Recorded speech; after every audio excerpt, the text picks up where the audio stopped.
Hey there, welcome back to Tennille Talks. So I'm recording this message during the strawberry full moon. So happy full moon. This takes place in June.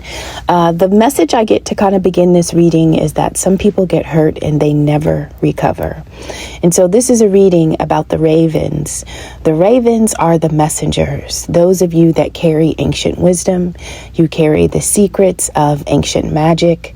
You are the messengers of the spirit world, and you are the bringers of life in some situations, and in others, you bring forth messages of death. And so the ravens specifically have experienced phases in their life of affliction, delusion, and suffering. And so some people experience what you have experienced and they never recover. They become totally different people based on an experience that they endured. You maintained your form, your shape, and your identity. Now, there are two prominent ways in which this reading is revealing that your hurt was structured and your hurt was almost planned. All right. And so this is something that you've recovered from. And it seems like this is a message to the ravens that what you endured, it did not go unseen. And also justice is coming because the illusions are being dispelled. Okay. And so this is for the ravens about what you've endured. And so here is how you played the game. If you just played a game of suffering, this is how you played it and won. First, it's about the power of your choice.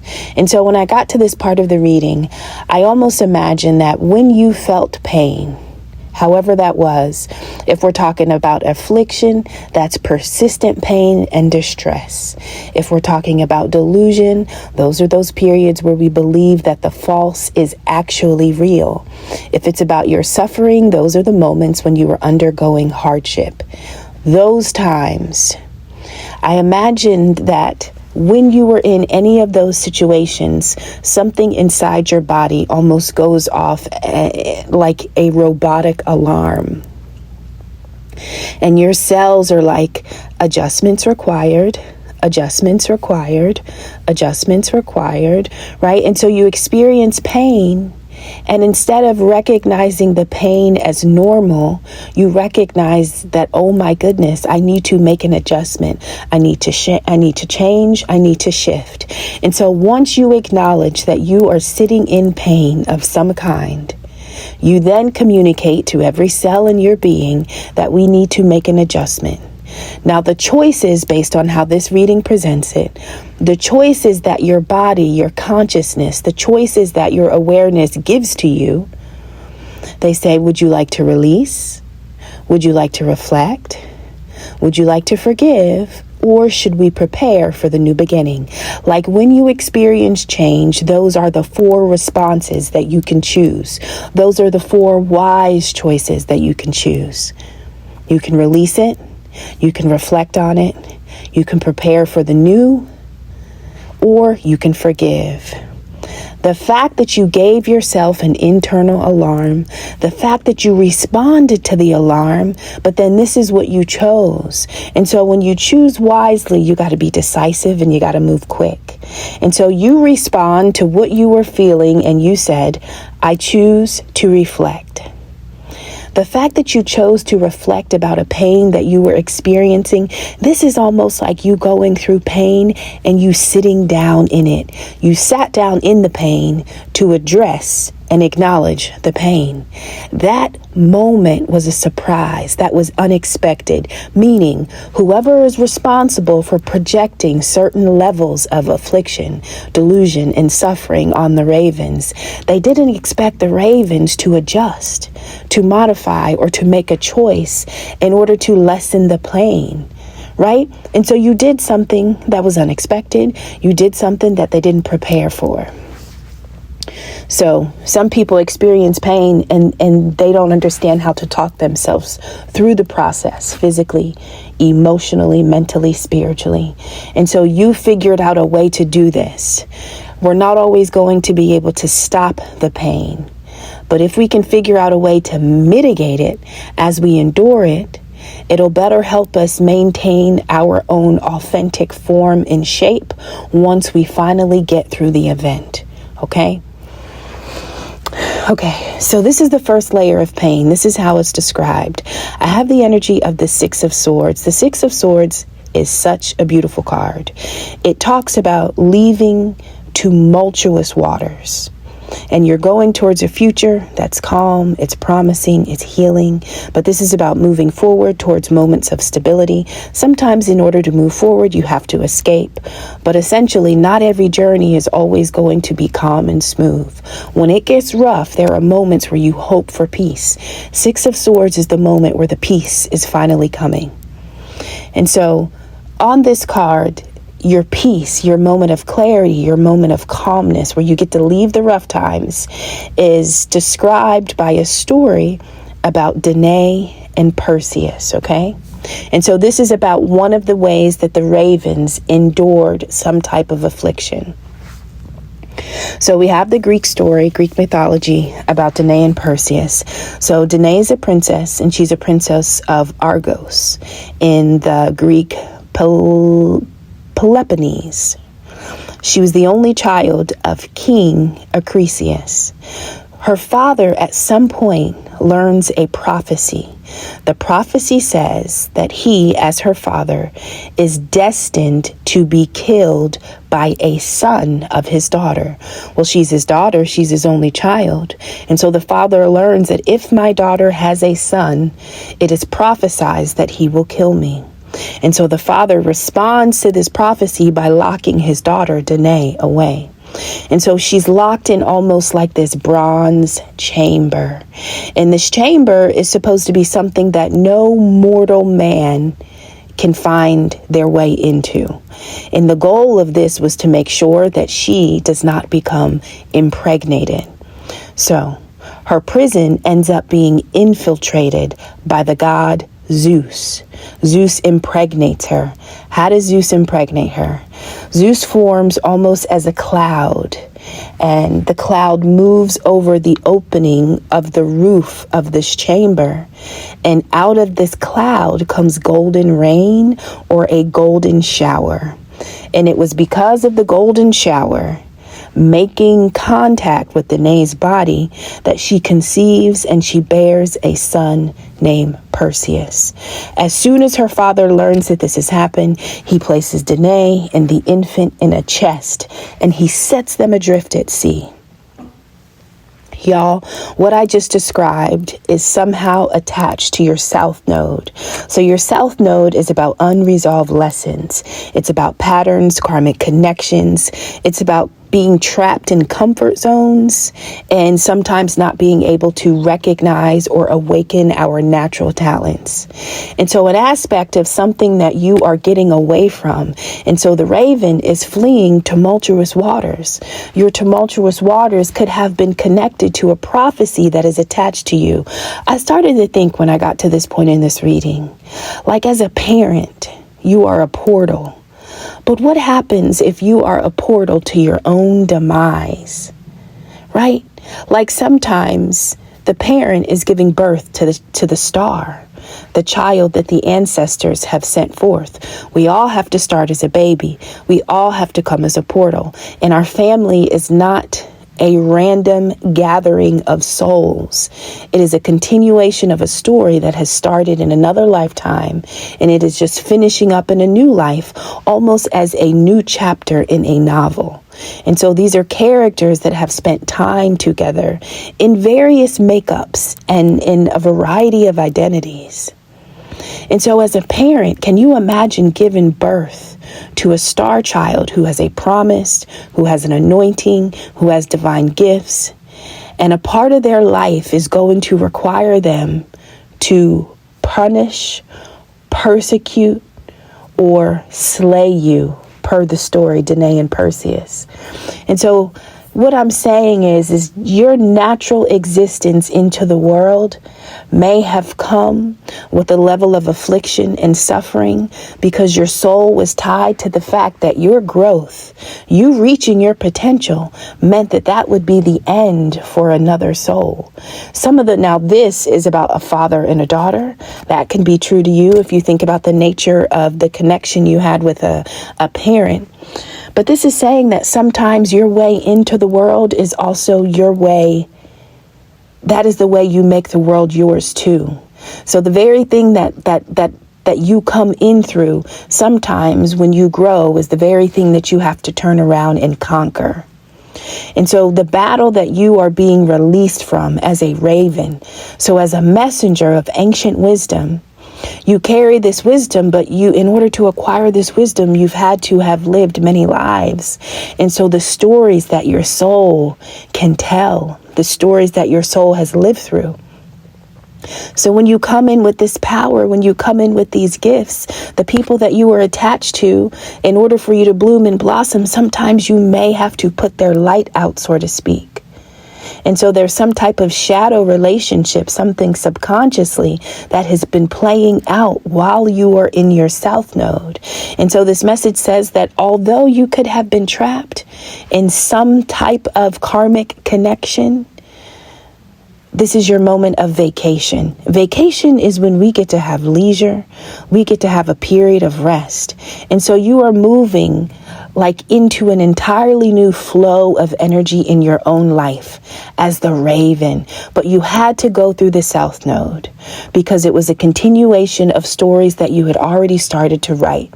Now, if you are a seed of divine light as a messenger, you recognize that you don't fear the dark, nor do you fear the light.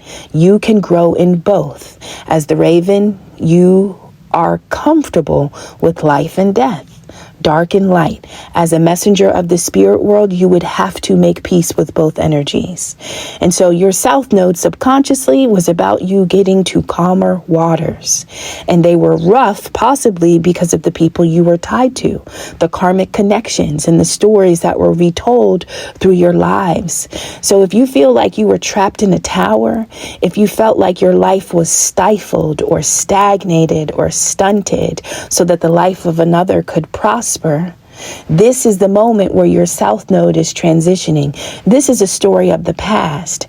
And so the potential that you were always supposed to grow into, that is the season you are in.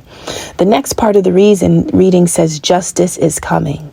And so the raven that dealt with suffering and hardship is finally moving on to a period of rest and leisure and vacation. You're not held back by your past. The waters are getting calm. The calm waters are a sign that the energetic scales in your life are being balanced, and this looks like justice. So now let me tell you. So now we have the energy of the Six of Cups, okay? And so the very thing that you are moving past energetically, meaning like what consumed your South Node primarily could have been Six of Cups, people from your past, events from your past, childhood experiences, your inner child. Like that is the part of your South Node that you have just lived through and conquered. But what you endured must be balanced. For you, this looked like justice. So on this card, y'all, I'm going to just try to make this one quick. This is saying that if you had to tell somebody what you went through as a child, the best story that you could give them is the story of the Snow Queen. The Snow Queen story is on this card. Really quickly, the Snow Queen is about an evil-hearted woman who is a Snow Queen, and she is able to watch her kingdom. She can watch her kingdom through a mirror in her castle. Her entire castle is built by magic. She's evil-hearted. One day, the Snow Queen is watching her kingdom, and she comes across two people, Gerda and Kay. Gerda, they're friends, okay? Well, Kay is talking shit about the Ice Queen, talking shit about the Ice Queen, not knowing that through mirrors, the Ice Queen can listen and watch like some form of surveillance. Okay, this is what you've endured since childhood now, but it's coming out in the form of this story. And so so one of the things that Kay says is, I'm not afraid of that Ice Queen. If the Ice Queen fucks with me, I'll throw her in fire and turn her into the Queen of Water. Something corny, something like that, right? And so the Ice Queen gets ice sparkles, which are kind of like icicles. And she casts a spell on the icicles. She's in her castle. Kay is in the house with Gerda. So she says, ice sparkles, fly with my powers and find this boy. Make his heart mine. Let his sight be evil for everything around him. Let the love in his heart be gone forever. Y'all. So the situation that you are getting justice from is about an experience where you had to come across the energy of the Ice Queen. And so when I was understanding this, the first part kind of talked about being trapped in some type of tower where you couldn't be impregnated. That's like you don't get to be creative. You don't get to have moments where you can grow or prosper. Because if you grow, somebody else has to stop growing or somebody else can't rise. So they lock you in the tower. This is saying that the tower that you were locked in is a tower where you were under some type of influence from an Ice Queen. And so this is like, so let me tell you what happens. So Kay randomly goes to the window and opens it. Well, the Ice Queen has sent these cursed icicles. She sent these cursed icicles into the air to go find Kay. As soon as the icicles pierce Kay's eye and Kay's heart, his heart becomes cold and he becomes evil. Okay? So this is saying the fruits of the labor that you are going to experience are based on past relationships that you may have had with people that you would deem as being offended. There are people who somehow believe that they have been wronged by you. Some of them know you, some of them don't. Sometimes so if you've ever met those people who kind of have like an ick or a funk about you and you don't really have a connection to them, this is a part of what your bronze tower was.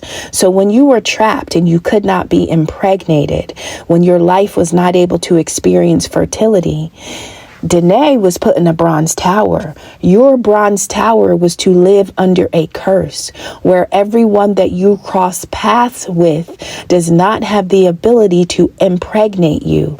If you are impregnated with love and kindness and compassion and care and understanding and forgiveness and gentleness, if anybody gives you that, you become fertile. You grow to your full potential.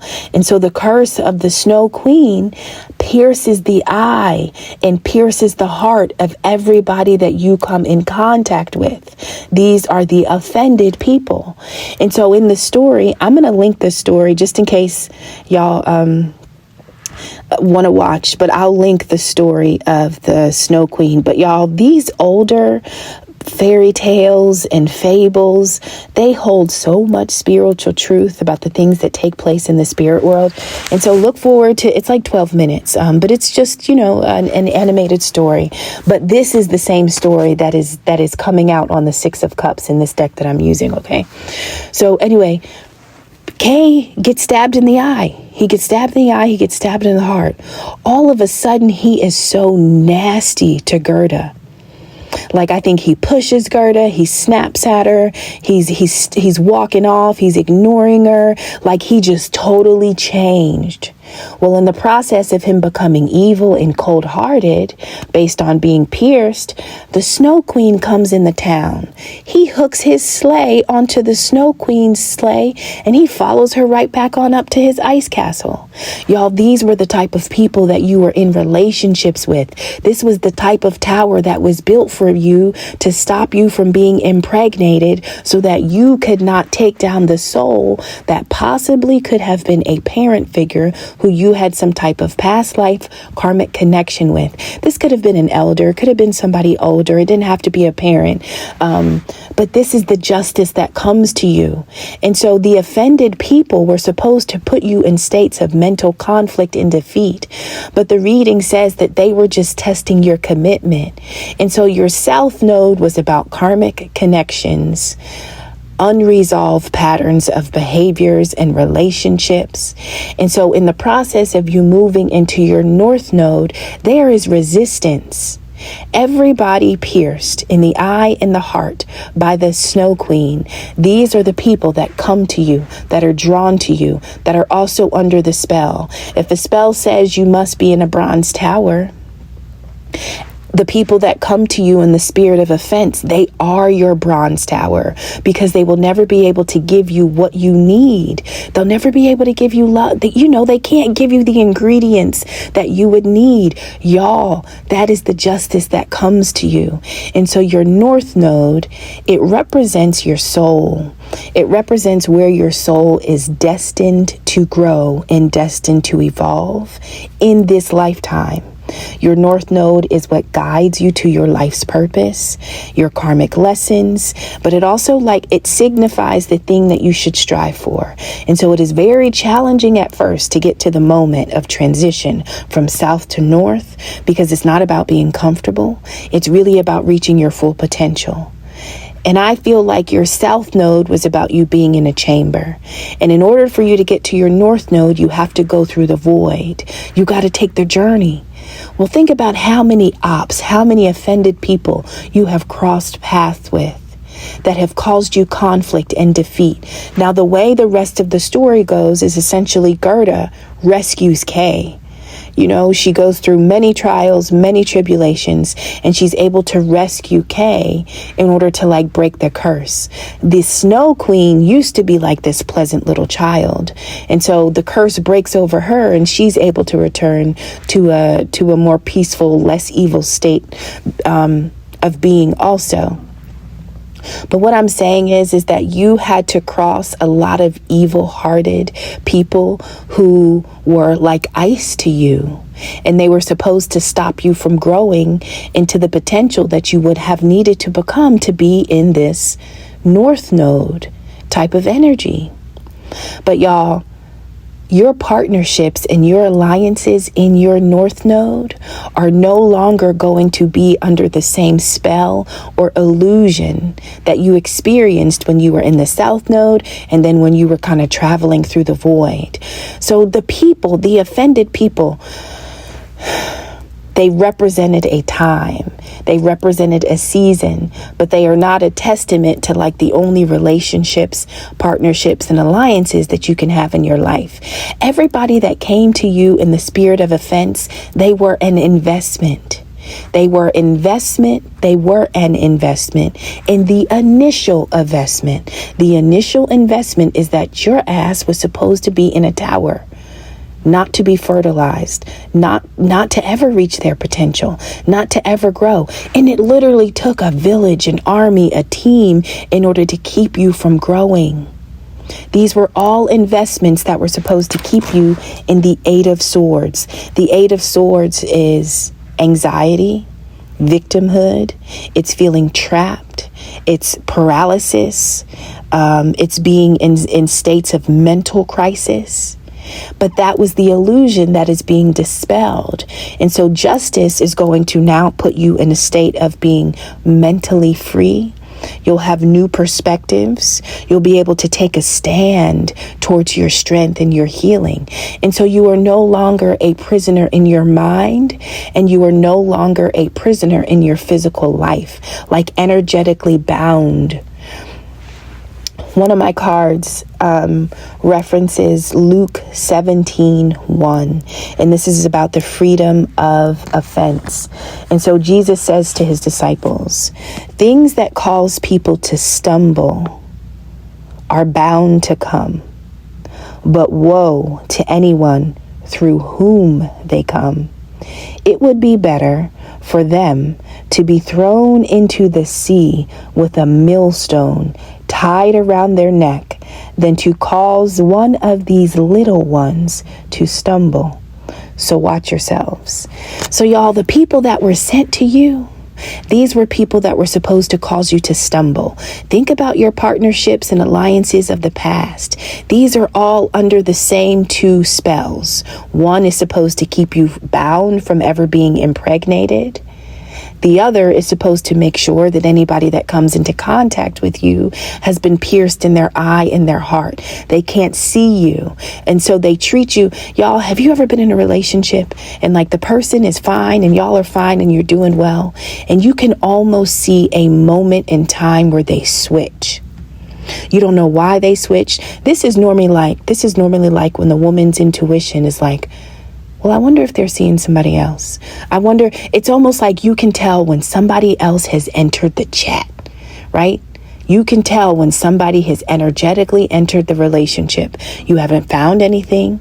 You haven't heard or seen anything, but it is by the spirit of the person. You're like, damn, they got you too. And if you recognize that this is probably a pattern that you have went through in a lot of your relationships, where you start off very natural and organic, and then you can literally see a shift in the spirit of that person. And you recognize, oh my God, like now we are battling. We're ops. You're moving against me. So not everybody that comes to you already carrying the spirit of offense. Not everybody that comes to you initially is coming to you to get you to stumble. But at some point, you may have been able to pick up a shift in their spirit, and you recognize that now they have a new agenda. It is not to be a partner. It is not to be in alliance with you. They are now carrying an offense because they believe they have been wronged, but this is a part of the curse, right? That is supposed to keep you mentally bound in states of affliction, delusion, of suffering. But you did something that you never did. You made an adjustment. You made an internal adjustment in order to shift yourself out of hurt and pain so that you can recover. Y'all, you weren't supposed to recover from these connections. And so there was some type of an illusion. This illusion is dispelling. The one that kept you in the Eight of Swords. You being in a mental prison was an investment. If you are mentally trapped, and if all of the offenders that come towards you with this ick or with this evil, they are working to keep the trap locked. But luck is on your side in this season. So y'all, this is about essentially two curses being broken at the same time. These are curses that were sent specifically to ravens, because when the raven evolves and when the raven grows, unfortunately, it is going to have to turn around and look at who it came through.